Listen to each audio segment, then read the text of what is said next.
I'm Dr. Erika Mason, and today we're going to talk about why I take an X-ray that's called a cone beam CT scan. And that's kind of a bit unusual. It's a CT, but we actually are getting an area of your body from here to here.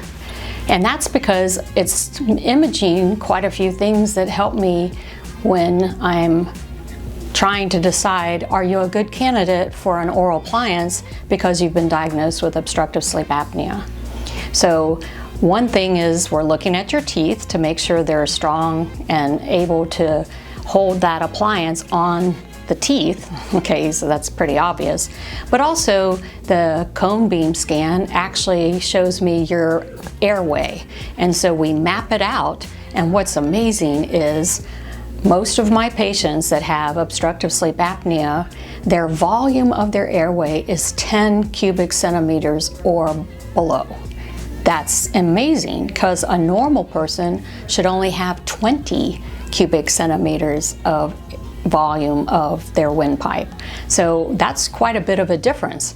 But what also is amazing is once you start wearing the appliance, if we took the X-ray again with the appliance in place, your airway would be up in the 20s. Isn't that amazing?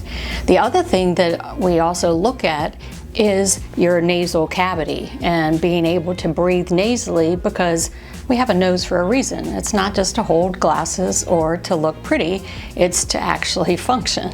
So if your nose isn't functioning and breathing in and breathing out, I can see it on the X-ray that maybe there's a problem because you might have a deviated septum. That's the spine in the nose that might have some curvature or deviation. The other thing is we have these little things in our nose that are called turbinates or nasal conchae. And what they are is they humidify and filter the air that we breathe in and breathe out.